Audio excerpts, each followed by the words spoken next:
Audio 4 महारानी दुर्गावती। लेखक वेदमूर्ति तपोनिष्ठ पंडित श्री राम शर्मा आचार्य। वीरांगनाओं में दुर्गावती का स्थान सर्वोच्च है। यह सब कुछ होने पर भी दुर्गावती ने युद्ध क्षेत्र में जो वीरता और रणकौशल दिखलाया वह अद्वितीय ही है। हमको भारत तथा संसार की अन्य वीरांगनाओं का इतिहास भी मालूम है, पर बहुत कुछ खोज करने पर भी ऐसी दूसरी नारी दिखाई नहीं पड़ी जिसने उसके समान वर्षों तक सुशासन करके सेना को इतना दृढ़ बनाया हो कि वह अकबर जैसे प्रसिद्ध सम्राट की शक्तिशाली फौज को 2 बार पराजित कर सके। साथ ही अन्य किसी स्त्री ने युद्ध के खुले मैदान में उसके समान अस्त्र शस्त्र का प्रयोग करके प्रसिद्ध वीरों के छक्के छुड़ा देने का कठिन कार्य भी करके नहीं दिखाया।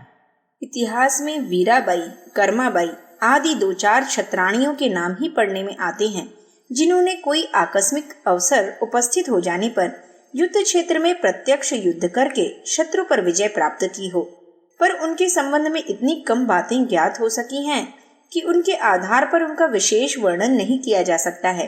एकमात्र झांसी वाली रानी लक्ष्मीबाई ही गत सैकड़ों वर्षों के भीतर ऐसी निकली हैं जिसने स्त्रियों के अबला कहे जाने वाले कलंक को मिटाने के लिए एक प्रशंसा के योग्य उदाहरण सामने रखा है। देश की स्वाधीनता संग्राम में एक महत्वपूर्ण पार्ट अदा करके अपनी आहुति डाल देने की दृष्टि से इन दुर्गा लक्ष्मी में कोई अंतर नहीं, पर शस्त्र संचालन में दुर्गावती ने जो जौहर दिखाया वह बेमिसाल है।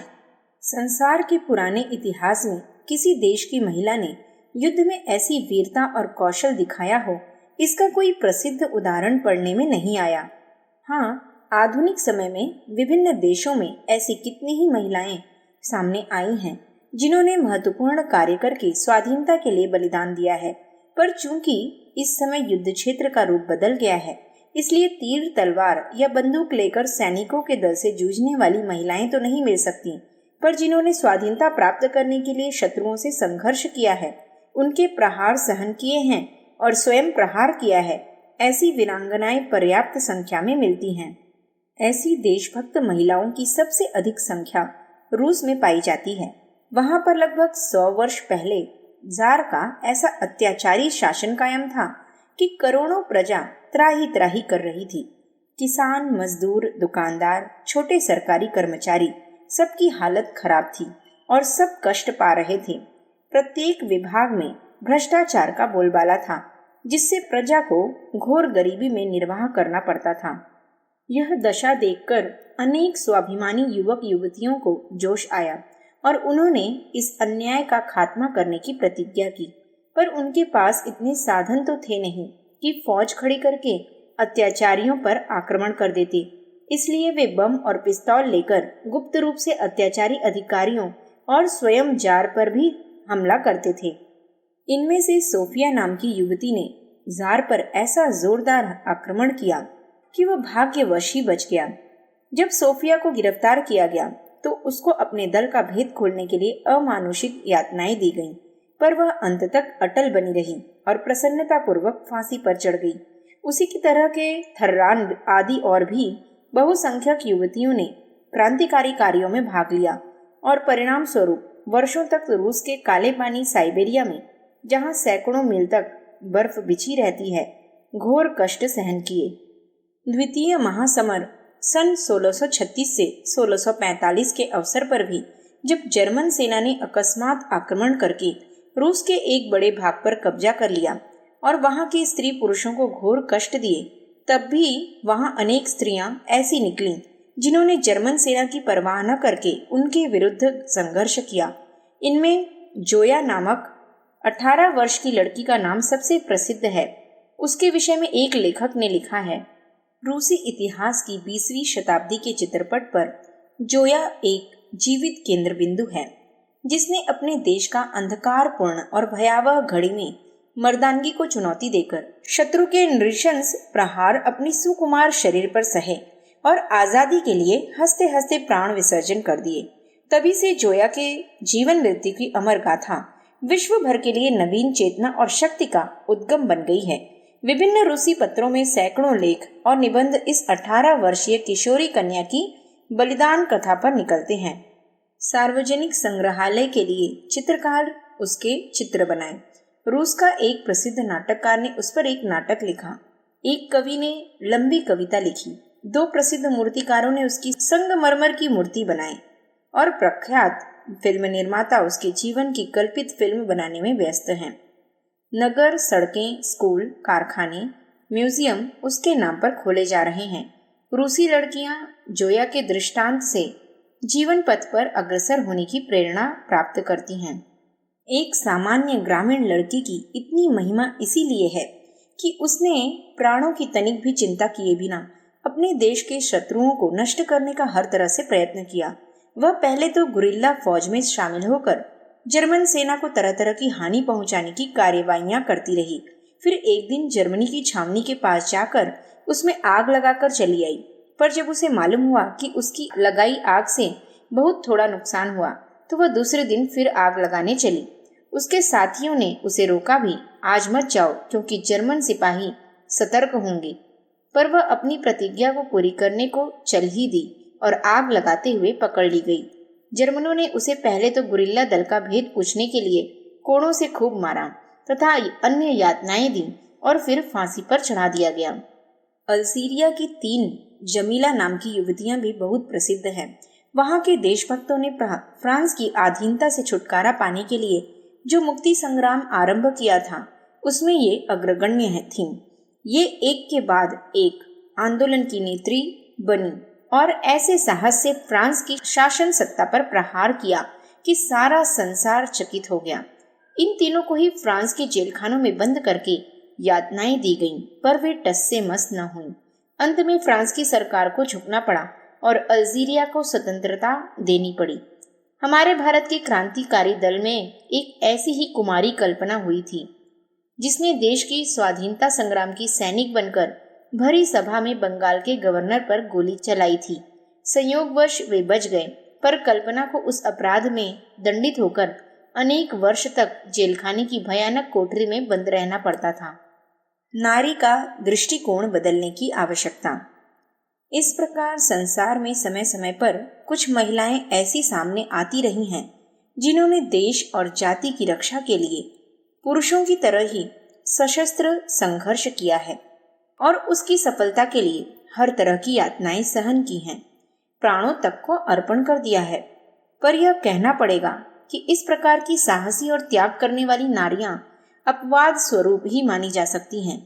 भारतीय क्रांतिकारी दल के इतिहास में ही जहां भगत सिंह, चंद्रशेखर आजाद, राम प्रसाद बिस्मिल, खुदीराम, शचीन्द्र सान्याल, सावरकर आदि 50 एक से एक बढ़कर शहीदों और वीरों के चरित्र चमक रहे हैं, वहां उसमें भाग लेने वाली 2-4 स्त्रियों का ठीक परिचय भी थोड़े ही लोग जानते हैं। यह बात नहीं कि नारियों में त्याग और बलिदान की भावनाओं का अभाव है, ये गुण उनमें पुरुषों की अपेक्षा अधिक ही पाए जाते हैं। पर आज ये गुण प्रायः निजी छोटे से परिवार तक ही सीमित रहते हैं। स्त्रियों को जन्म से मृत्यु तक ऐसे संकीर्ण वातावरण में रखा जाता है और ऐसी ही शिक्षा दीक्षा दी जाती है जिससे वे अपने से संबंधित कुछ व्यक्तियों के सिवाय दूरवर्ती अथवा अपरिचित लोगों के प्रति अपनेपन की भावना रख ही नहीं सकती। हम यह भी नहीं कहते कि नारी घर के क्षेत्र की उपेक्षा करके केवल सार्वजनिक क्षेत्र में तल्लीन हो जाए। वर्तमान समय में विदेशों की बहुसंख्यक और भारत की भी कुछ नारियों ने शिक्षा का आशय यह समझ लिया है कि घर के काम धंधे को त्याग कर फैशनेबल गोष्ठियों और समारोहों में मनोरंजन किया जाए और वाहवाही हासिल की जाए। हमारी सम्मति में यह कोई प्रशंसनीय बात नहीं। यह तो संभव है कि पिछले 10-5 हजार वर्षों में जिस प्रकार अराजक अव्यवस्था से राजतंत्र से प्रजातंत्र स्थापित हो गया और अब अनेक बड़े बड़े देशों में साम्यवादी समाज की स्थापना हो रही है, उसी प्रकार नया युग बदलने पर किसी ऐसे समाज का निर्माण हो जिसमें स्त्री पुरुष के भेद के आधार पर कार्य विभाजन की परंपरा उठ जाए और दोनों सुविधा अनुसार प्रत्येक काम में हिस्सा बटाने लगे। पर यह एक ऐसी परिवर्ती कल्पना है जिस पर अभी से वाद विवाद करना निरर्थक है। अभी तो हम समाज के हित की दृष्टि से इतना ही कह सकते हैं कि स्त्रियों के दृष्टिकोण को परिवार हित से बढ़ाकर समाज हित के क्षेत्र तक अवश्य विस्तृत करना चाहिए। गांधी जी के आंदोलन के प्रभाव से सरोजिनी नायडू, सरला देवी चौधरानी, अवंतिका बाई गोखले, जानकी बाई बजाज, राजकुमारी अमृत और विजय लक्ष्मी पंडित आदि जो थोड़ी स्त्रियां सार्वजनिक सेवा क्षेत्र में काम करने लग गईं, तो उससे यहाँ के सामाजिक वातावरण में अद्भुत परिवर्तन हो गया। इनके उदाहरण से प्रेरणा प्राप्त करके लाखों अन्य नारियों के भी बंधन ढीले हुए और समाज सेवा के क्षेत्र में कई उपयोगी कार्य करने लगे। रानी दुर्गावती का आदर्श चरित्र भी नारियों को यह शिक्षा देता है कि घर और परिवार की व्यवस्था संलग्न रहते हुए भी उनको कूप मंडूक बनकर नहीं रहना चाहिए। उन्हें इतनी शिक्षा और योग्यता तो प्राप्त कर ही लेनी चाहिए कि किसी प्रकार की विपरीत परिस्थिति सम्मुख आ जाने पर स्वयं उसका प्रतिकार कर सकें। हमें खेद से कहना पड़ता है कि वर्तमान समय में अधिकांश साधन संपन्न घरों की स्त्रियां इस दृष्टि से अपंग सी बनी रहती हैं। जब तक समय अनुकूल रहता है वे मौज शौक, फैशन, विलास में समय बिताती हैं, घर का काम नौकरों से करा लेती हैं, पर जब समय प्रतिकूल हो जाता है तो सिवाय रोने झीकने और भाग्य तथा भगवान को दोष देने के अतिरिक्त वे कुछ नहीं कर सकती। श्री महादेव गोविंद रानाडे ने एक बार एक ऐसी फारसी स्त्री का हाल बतलाया था जिसका पति एक बड़ा व्यापारी था, पर पति की मृत्यु के उपरांत घर का वैभव शीघ्र ही समाप्त हो गया और उसका लड़का सामान्य नौकरी करके घर का काम चलाने लगा। तब घर के खान पान और रहन सहन में बहुत अंतर पड़ गया और वह सदैव इसी के लिए दुखी होकर प्रलाप किया करती। एक बार श्री रानाडे से बात होने पर उसने कहा कि मेरा लड़का सामान्य हालत में ही बड़ा हुआ है, इसलिए वह मामूली खाना पाकर राजी हो जाता है, पर मेरी पुराने समय की बिगड़ी हुई जीभ तो भोजन में 10 तरह की चीज हुए बिना संतुष्ट ही नहीं होती। यह स्त्री न तो उद्योग और सुव्यवस्था द्वारा घर की संपत्ति की रक्षा ही कर सकी और न इतना संयम कर सकी कि जिह्वा के स्वाद की परवाह न करे। ऐसी स्त्रियों को अपना जीवन भार मालूम पड़े तो इसमें क्या आश्चर्य है। रानी दुर्गावती एक राजा की पुत्री थी जिसे शौक, मौज और सुख साधनों की कोई कमी हो ही नहीं सकती थी। विवाह के बाद वह और भी बड़े राजा की पत्नी बनी, जहाँ सैकड़ों दास दासी उसकी आज्ञा की राह देखा करते थे। पर यह सब होने पर भी उसने अपने भीतर वह शक्ति और साहस उत्पन्न किया कि बड़े बड़े शासक और सेनाध्यक्ष उससे हार मान गए। इससे सिद्ध होता है कि उतना वैभव और पद पा लेने पर भी उसने अपने उद्देश्य को नहीं भुलाया था और अपना रहन सहन तथा खान पान वैसा ही रखा था जिससे वह विलासी और निर्बल चित्त की न हो जाए। इसी श्रेणी के नर नारी संसार में कोई महत्वपूर्ण कार्य कर सकते हैं। वे संपत्ति और विपत्ति में अपना संतुलन कायम कर रखते हैं और कर्तव्य पालन से पीछे कदम नहीं हटाते। सच्चे मनुष्य का यही धर्म और यही कर्तव्य होना चाहिए। भारतीय समाज में सुधार की आवश्यकता, पर यह स्थिति तब तक नहीं आ सकती जब तक समाज के कर्णधार और मार्गदर्शक अपना दृष्टिकोण सही न कर लें। यद्यपि वैदिक काल में हम नारी की पराधीनता अथवा उसका दर्जा निम्न होने का कोई संकेत नहीं मिलता। उल्टा कई महिलाएं ऋग्वेद की ऋषि मानी गई हैं और विवरण संबंधी सूक्तों में नारी की सत्ता का बहुत प्रशंसनीय शब्दों में वर्णन किया गया है। वैदिक काल में वे स्वतंत्रता पूर्वक समस्त कर्म करती थीं और यज्ञों में भाग लेती थीं। वे घर की पूरी मालकिन और संचालक मानी जाती थीं। विदुषी स्त्रियां बड़े सम्मान के साथ सब जगह आदरणीय स्थान पाती थीं।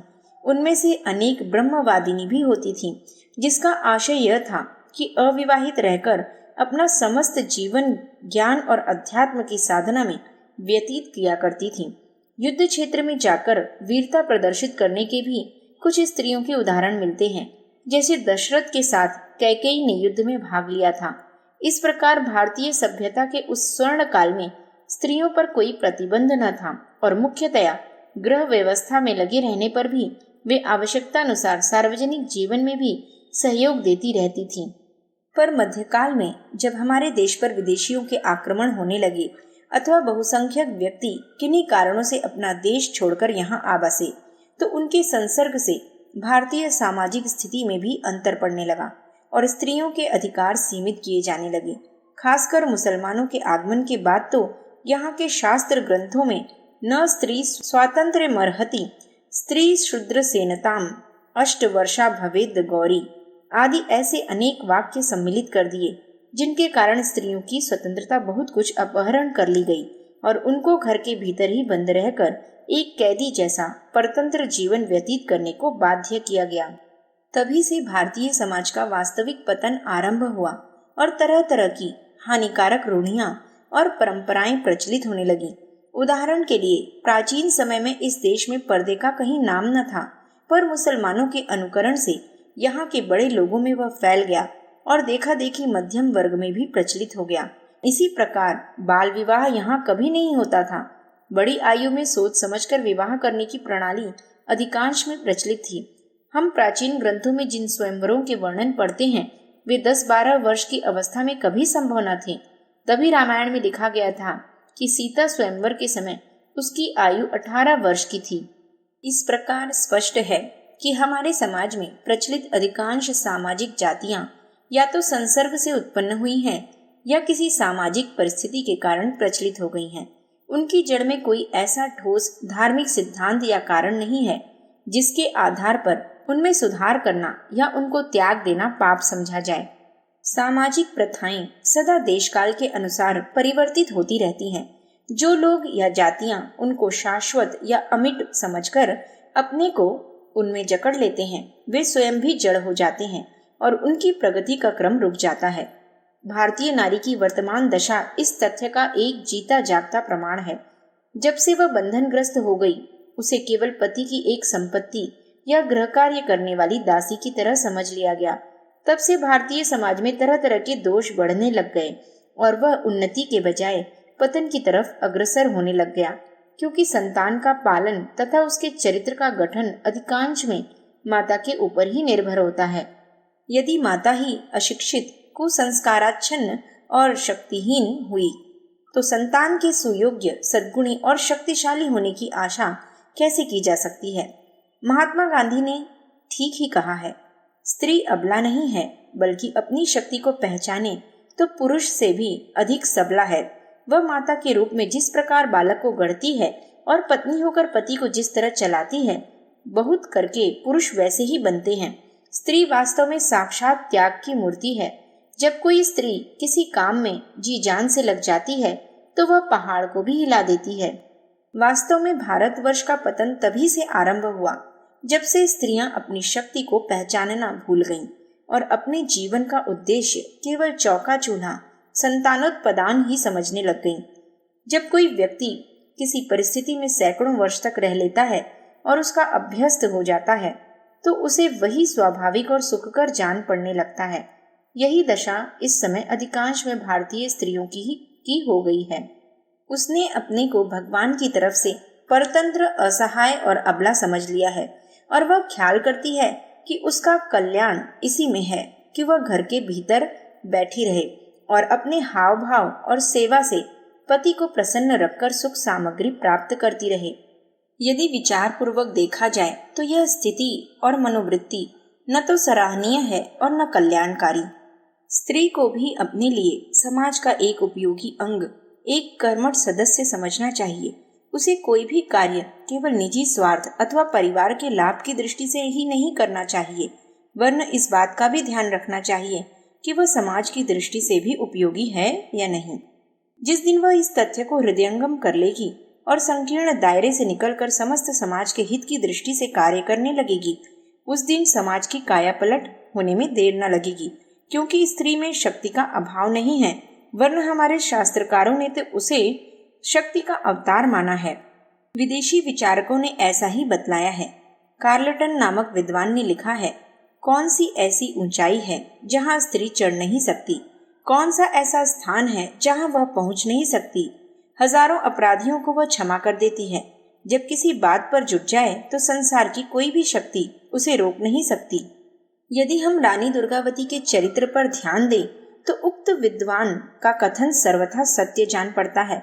उसने एक सामान्य स्त्री की स्थिति से अपने को इतना ऊंचा उठाया कि मुगल साम्राज्य का गुणगान करने वाले इतिहास लेखकों ने भी उसके महत्व को स्वीकार किया। अकबर के मुख्यमंत्री तथा उस युग के सर्वोच्च विद्वान सुप्रसिद्ध ग्रंथ आईने अकबरी के लेखक अबुल फजल ने लिखा है, दुर्गावती में अदम्य उत्साह था। उसकी कार्यक्षमता की बराबरी आसानी से नहीं हो सकती। वह अपने राज्य और प्रजा की रक्षा में सदैव तत्पर रहा करती थी। उसका निशाना कभी नहीं चूकता था। उसकी आदत थी कि जब कहीं कोई शेर दिखाई पड़े तो उसे मारे बिना वह जल तक ग्रहण नहीं करती थी। वह दूरदर्शिता तथा सूझबूझ में अच्छे अच्छे राजनीतिज्ञों को भी मात करती थी। एक भारतीय नारी के लिए जिसने अकबर के विरुद्ध शस्त्र ग्रहण किया और मुगल सेना की 2 बार मिट्टी पलीत की हो, अकबर के ही सच्चे सहयोगी और हितचिंतक अबुल फजल की यह स्वीकारोक्ति साधारण नहीं है। इससे हम विश्वास कर सकते हैं कि रानी दुर्गावती निस्संदेह उस जमाने के वीरों में अग्रण्य और नारी जाति का मुख उज्ज्वल करने वाली थी। उसने यह सिद्ध कर दिया कि पुरुषों की तुलना में स्त्रियों पर हीनता का जो आक्षेप किया जाता है वह निराधार ही है। स्त्रियां भी अगर उनको उचित अवसर और साधन प्राप्त हो तो प्रत्येक क्षेत्र में उल्लेखनीय सफलता प्राप्त कर सकती हैं। समाज और उसके संचालनकर्ताओं का कर्तव्य यही है कि स्त्रियों की प्रगति पथ पर लगे प्रतिबंधों को दूर कर दें और जन समुदाय को ऐसी शिक्षा दें जिससे वे समाज के विविध कार्यों में स्त्रियों की प्रविष्ट होने का विरोध करना छोड़ दें। वर्तमान युग समता का है। जब मजदूर पूंजीपतियों के बराबर अधिकार चाहते हैं तो कोई कारण नहीं कि स्त्रियों को केवल लिंग भेद के आधार पर उच्च और समाजोपयोगी विविध कार्यों करने से वंचित रखा जाए। यद्यपि रानी दुर्गावती ने जिस क्षेत्र में अपनी विशेषता प्रकट की थी, सशस्त्र संग्राम में बड़े बड़े पुरुष सेनापतियों को शस्त्र संचालन में जिस प्रकार हतप्रभ किया था, अब उसका युग समाप्त हो गया है। अगर हम ऐतिहासिक दृष्टि से विचार करें तो झांसी की रानी लक्ष्मीबाई इस क्षेत्र में अंतिम थी। अब नारियां तो क्या, पुरुष सेनापति भी आमने सामने के युद्ध में ऐसी वीरता नहीं दिखाते हैं। वे अपने कार्यालय में बैठकर ही बड़े बड़े युद्धों का संचालन करते हैं, पर महान कार्यों के लिए नैतिक साहस, धैर्य और आत्मत्याग आदि गुणों की अब भी वैसी ही आवश्यकता है। और हम कह सकते हैं कि यदि उपयुक्त वातावरण मिले तो भारतीय नारियां अब भी वैसे कार्य करके दिखा सकती हैं जैसे महारानी दुर्गावती, अहिल्याबाई और लक्ष्मीबाई ने किए थे। फिर यह भी नहीं समझ लेना चाहिए कि गत 500-400 वर्ष के भीतर ये 3 नारियां ही पराक्रमी और देशभक्त हुई थीं। इतिहास में नील देवी, कर्माबाई, वीराबाई, कलावती, रानी भवानी आदि और भी अनेक वीर क्षत्राणियों का वर्णन मिलता है जिन्होंने घोर संग्राम करके शत्रुओं को पराजित किया था। और भी राजघरानों में अनेक वीरांगनाएं इनकी समता करने वाली मिल सकती थीं, पर पर्दा प्रथा और स्त्रियों का कार्यक्षेत्र घर के भीतर ही मान लेने की मनोवृत्ति ने उन्हें आगे बढ़ने से रोक दिया। संतोष की बात है कि अब समाज ने अपनी इस भूल को समझ लिया है और स्त्रियों को पुरुषों के समान सब प्रकार के अधिकार देने को सिद्धांत रूप से स्वीकार कर लिया है। इस संबंध में एक प्रसिद्ध भारतीय विद्वान ने कुछ समय पूर्व लिखा था, यह बात निर्विवाद है कि स्त्रियों को कानून द्वारा किसी भी धंधे को करने से रोकना अनुचित है। उनको वे सब सुविधाएं मिलने चाहिए जिससे राष्ट्र के बड़े से बड़े पद तक पहुंच सकें, परंतु नारी के लिए यह कभी उचित न समझा जाएगा कि वे अपनी संख्या के अनुपातानुसार पुरुषों के समान नौकरियां मांगने लगें। मैं तो यह भविष्यवाणी कर सकता हूँ कि ऐसी परिस्थिति कभी उपस्थित हो ही नहीं सकती। चाहे स्त्रियों को कितने ही अधिकार क्यों न मिल जाएं, उनमें से अधिकांश सदा यही मानेंगी कि घर बनना या बिगड़ना उन्हीं पर आधारित रहता है और बिना घर के स्त्रियों और पुरुषों के जीवन की कृतकार्यता असंभव है। पर जिन स्त्रियों के लिए घर बना सकना, घर पा सकना कठिन हो, वे अवश्य नौकरी या कोई अन्य पेशा करेंगी और प्रत्येक सभ्य जाति का कर्तव्य है कि उनको वे सब सुविधाएं दिए जाएं जिससे वे ऊंचे से ऊंचे सम्मान युक्त पदों पर पहुंच सकें। संतोष की बात है कि यह विचार जो बहुत वर्ष पूर्व प्रकट किया गया था आज कार्य रूप में परिणत हो रहा है।